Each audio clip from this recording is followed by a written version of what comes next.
Сайн байцгаана. Би одоо яг Увс аймгийн Улаангом хотын 1-р сургууль дээр ирчихсэн байна. За 1-р сургууль намайг төгсөж ирснээс хойш 10 хэдэн жил, бараг 20 жилийн дотор нэлээд том болсон байна. Тэгээ баг сургууль нь жишээ 1500 хүүхэдтэй болсон гэж байна. За тэгээд энэ дээр яагаад ирсэн бэ гэж санаа нь болохоор хүмүүс бараг зарим намайг мэдж байгаах би нөгөө цацруулагчийг ямар олон төрлөөр хийсэн. Тэгээд туршиж үзэж байгаад хамгийн боломжийн цацруулагч нь гэсэн ийм байна гэсэн дүгнэлтэнд хүрсэн. Энэ яадаг вэ гэхээр ингээд хайлаад авчдаг, өөрөө ирзээтэй сундаг, тод өнгийн шүн айгуу тод харагддаг. Тэгээ хүссэн газраа ингээд хийчих болдог. Галтаа юундаа тий хөл мөлөндөө ч юм уу хийчих болдог.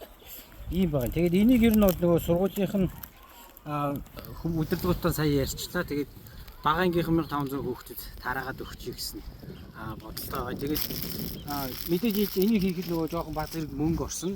Тэрийгээ би болохоор ном орчуулад англи хэл дээр философи ном орчуулад энийг ер нь бол зараад тэр олсон мөнгөөрөө ер нь бол хийчихэж байгаа. Тэгэхээр яг дүндээ дүн болчихж байгаа. Гэхдээ гол санаа нь болохоор Монгол улс яг нөгөө нэг юу талаасаа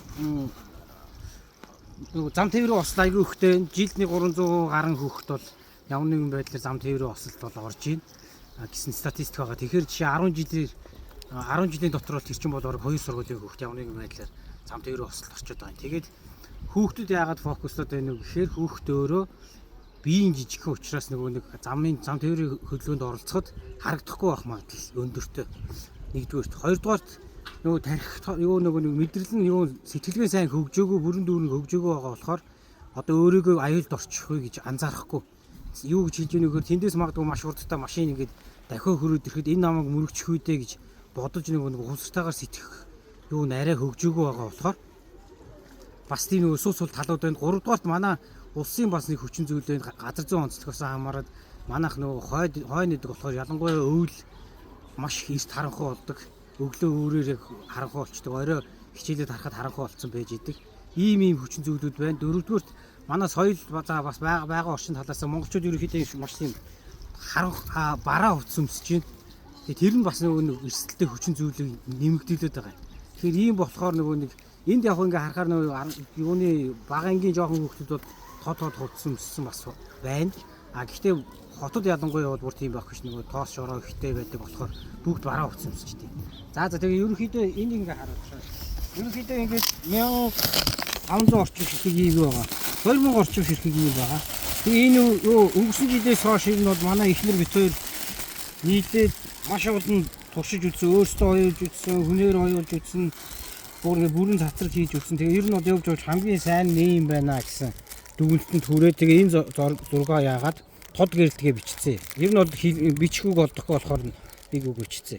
Тэгээд ингээд урд нөгөө яагаад оёлоод аваад ирсэн байгаа. Тэр иймхүү шийдэл бас байж болохыг гэж бодож байна. Нэгдүгээр, хоёрдугаар бас нөгөө нэгэнт ингээд хүүхдүүд нэлээд тийм эрсдэлтэй хүчин зүйл байдаг талаар ярьсан болохоор магадгүй бид нар яагаад нөгөө нэг сая ингээд анзаарч байхад скул полис жишээ нь маш тод хувцастай цацруулагчтай байна.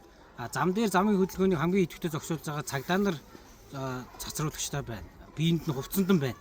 Тэгэхээр яагаад магадгүй хүүхдийн формонд нь анханасаа ингээд иймэрхүү байдлаар яг ийм байх чадваргүй шүү дээ. Яг л ингээд цацруулагчийн шингээгээд өгсөн тийм одоо стандарт норм байдаг бол тэрийг баталтлаад өөрчилж болохгүй гэж гисэн бас нэг санаа байна. Гэхдээ тэр бол мэдээж одоо миний эрх мэдлээс ч юм уу бидний эрх мэдлээс авсан зүйл байгаа болохоор өөрсдөө хийж чадах зүйлээ авсан хий гэж бодож байна. Тэгээ баг сургуулийн тэнд байгаа 1500 хүүхдэд сургуулийнх нь өдөрлөгүүд нь бол маш дотноор хүлээж авч байна. Тэгээд одоо шууд ордод хараачаараа гэсэн. За.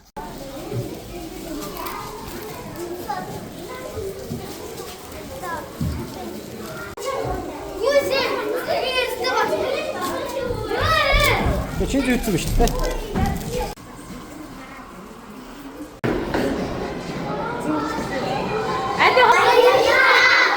За ингээ хайрцагуд дууссан.